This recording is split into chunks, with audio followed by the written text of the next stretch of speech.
This is CNN Breaking News. Suara Metro Indonesia, Biro Semarang. Anak ialah Pak Arif, beliau selaku Ketua Bawaslu Kota Semarang. Untuk meninggalkan waktu sebagai pemateri pertama, dan insya Allah sudah hampir 100%. Kemudian mengapa di negara kita Indonesia kok ada pemilu dan pemilu kada? Dikarenakan kita negara Indonesia hidup dalam negara yang demokrasi. Beda dengan sistemnya, kalau sistem parlementer atau kerajaan itu mungkin tidak ada pemilu ya. Assalamualaikum warahmatullahi wabarakatuh. Selamat pagi menjelang siang, salam sejahtera bagi kita semua. Om Swastiastu, Namo Buddhaya, salam kebajikan. Yang kami hormati dari Kesbangpol ada Pak Marman, kemudian Pak Gatot, dan yang kami hormati rekan sejawat kerja kami ada Mas Agus dari KPU Kota Semarang, serta yang kami hormati, kami banggakan Bapak Ibu yang hadir pada kegiatan pada hari ini ya, dari berbagai macam pesertanya sepertinya. Izin Pak, ada dari FKPPI, kemudian LAN, ada IP, Kokam, dan FKSB yang insya Allah pada pagi hari ini semua diberi sehat, semua diberi bahagia. Amin. Sehingga bisa mengikuti kegiatan hari ini dengan baik. Bapak Ibu sekalian, izinkan pertama-tama marilah kita ucapkan syukur pada Allah Subhanahu wa taala karena pada pagi hari ini kita semua bisa berkumpul, bisa bersilaturahmi untuk mengikuti kegiatan pendidikan politik yang diselenggarakan oleh Kesbangpol Kota Semarang. Kegiatan ini merupakan kegiatan yang cukup luar biasa ya, yang sangat bermanfaat tentunya, karena dari tahapan pemilihan kepala daerah sampai dengan menjelang pemungutan dan penghitungan suara, kegiatan ini terus berlangsung. Tentunya ini tidak lain tidak bukan kontribusi dari pemerintah Kota Semarang untuk kemudian memberikan informasi sosialisasi kepada masyarakat.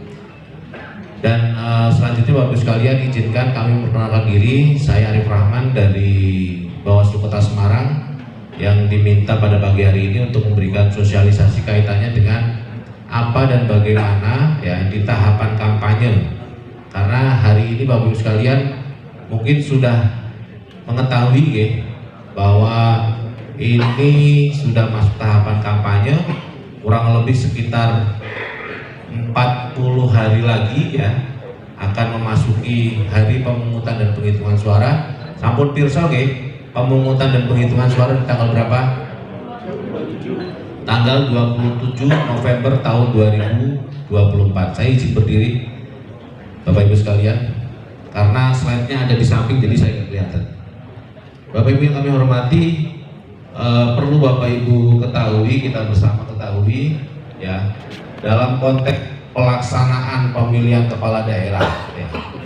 Kalau tadi sudah dijabarkan Agus dari KPU terkait dengan teknis-teknis yang sudah dilangsungkan, mulai dari pemuktahiran data pemilih, kemudian pencalonan ya, pencalonan Bapak Ibu sampun pirsa nggih, di Kota Semarang tidak ada calon perseorangan, dan di Jawa Tengah pun tidak ada calon perseorangan.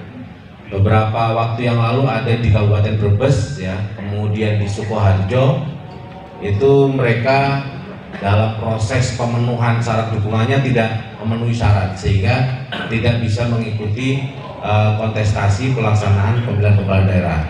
Dan untuk di Jawa Tengah yang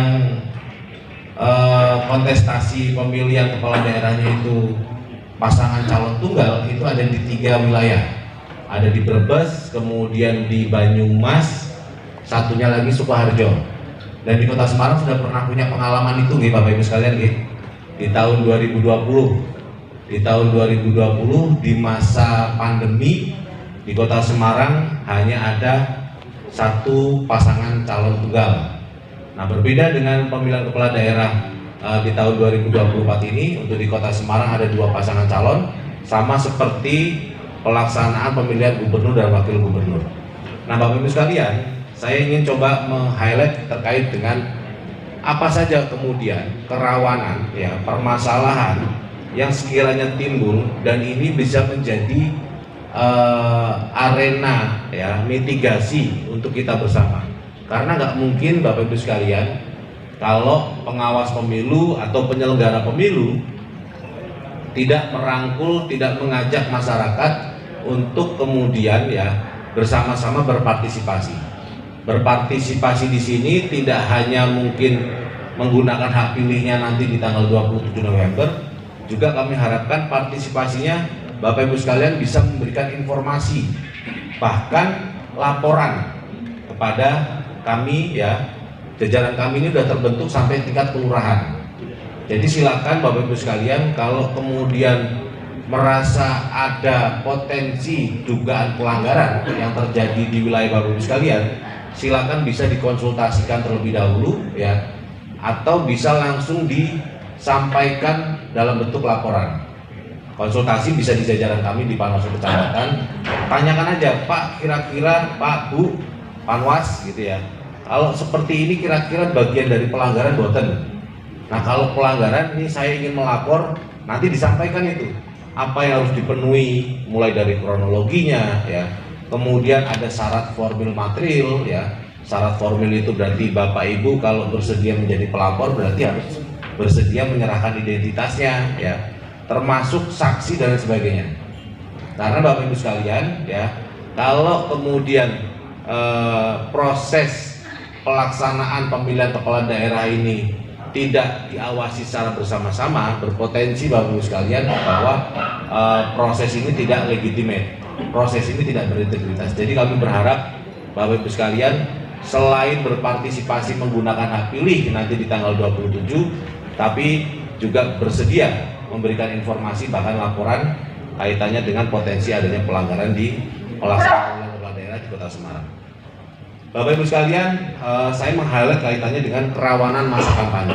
Selanjutnya, secara regulasi atau secara normatif, ya, sesuai dengan Undang-Undang Pemilihan Pasal 1 Ayat 21, kampanye itu adalah kegiatan untuk meyakinkan pemilih, ya, dengan menawarkan visi, misi, dan program.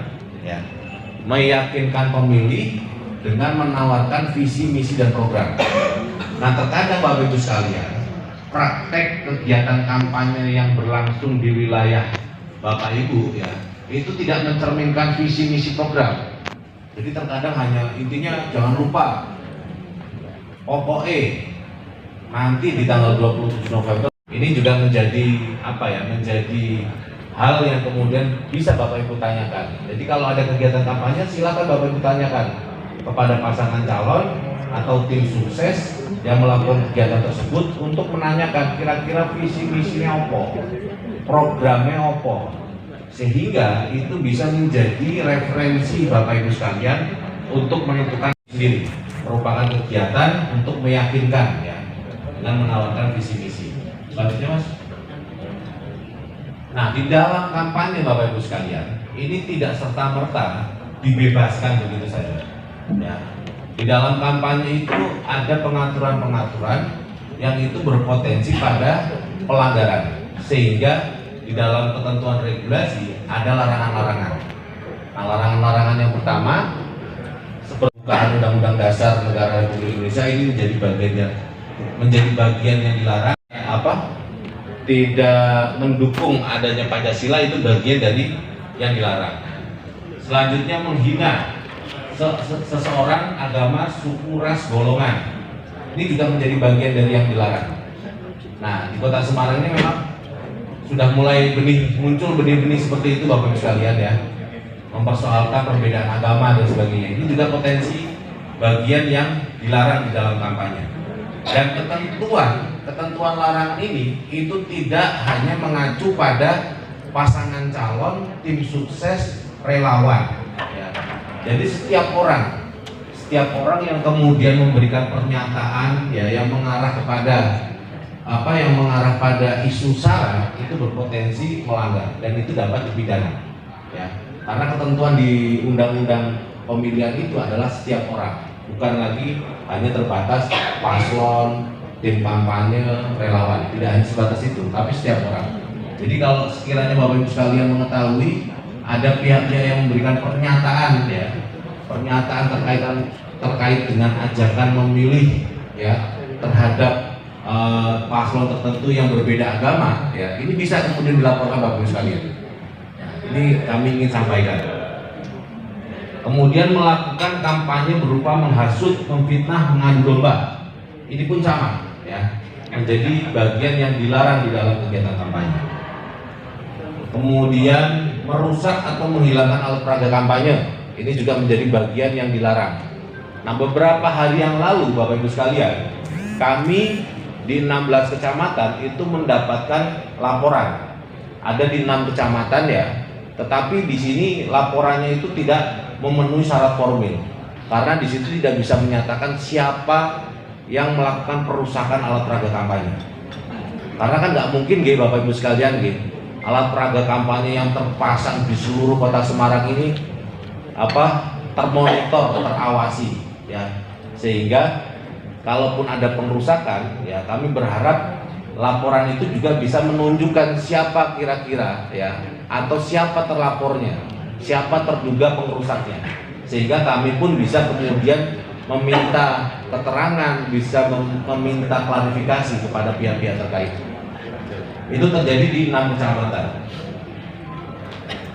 Selanjutnya Bapak sekalian, menggunakan fasilitas dan anggaran pemerintah dan pemerintah daerah. Ini juga menjadi bagian yang dilarang ya. Kemudian menggunakan tempat ibadah dan tempat pendidikan. Ini juga tidak boleh Bapak Ibu sekalian ya. Jadi kalau kemudian Bapak Ibu sekalian mengetahui ada kegiatan kampanye yang itu lokasinya di tempat ibadah ya, itu tidak diperbolehkan Bapak Ibu sekalian. Dan itu masuk kategori pelanggaran pidana. Nah, kecuali tempat pendidikan. Di dalam regulasi tempat pendidikan ini dikecualikan kalau itu lingkupnya universitas, itu diperbolehkan. Karena universitas itu difungsikan untuk kemudian mengkritisi visi misi program ya, yang bentuknya itu kegiatannya adalah dialog. Nah, ini untuk di tingkat universitas diperbolehkan. Tapi kalau kemudian kegiatannya itu di lingkungan pendidikan setingkat menengah ke atas, menengah pertama, bahkan sekolah dasar ya, bahkan TK begitu ya, itu tidak diperbolehkan. Itu menjadi wilayah yang dilarang dalam kegiatan kampanye. Selanjutnya melakukan pawai. Nah, melakukan pawai ini juga tidak diperbolehkan Bapak Ibu sekalian.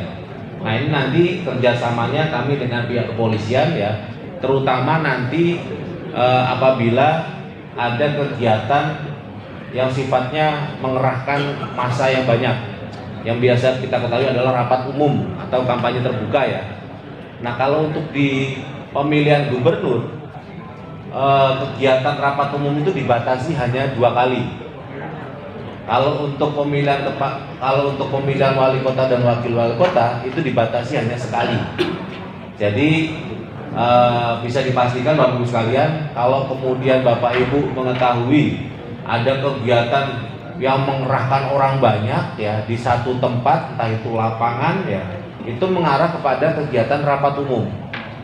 Sedangkan rapat umum itu kemudian merusak atau menghilangkan alat peraga kampanye. Ini juga menjadi bagian yang dilarang. Nah, beberapa hari yang lalu Bapak Ibu sekalian, kami di 16 kecamatan itu mendapatkan laporan. Ada di 6 kecamatan ya, tetapi di sini laporannya itu tidak memenuhi syarat formil. Karena di situ tidak bisa menyatakan siapa yang melakukan perusakan alat peraga kampanye. Selanjutnya melakukan pawai. Nah, melakukan pawai ini juga tidak diperbolehkan Bapak Ibu sekalian. Nah, ini nanti kerjasamanya kami dengan pihak kepolisian ya, terutama nanti apabila ada kegiatan yang sifatnya mengerahkan massa yang banyak, yang biasa kita ketahui adalah rapat umum atau kampanye terbuka ya. Nah, kalau untuk di pemilihan gubernur, kegiatan rapat umum itu dibatasi hanya 2 kali. Kalau untuk pemilihan wali kota dan wakil wali kota itu dibatasi hanya sekali. Jadi bisa dipastikan Bapak Ibu sekalian, kalau kemudian Bapak Ibu mengetahui ada kegiatan yang mengerahkan orang banyak ya di satu tempat, entah itu lapangan ya, itu mengarah kepada kegiatan rapat umum. Baik, terima kasih pemirsa yang sudah menyaksikan. Ikuti terus perjalanan Suara Metro Indonesia. Jangan lupa di subscribe, kirim ke teman-teman jika video-video ini bermanfaat. Jika yang ingin diliput silakan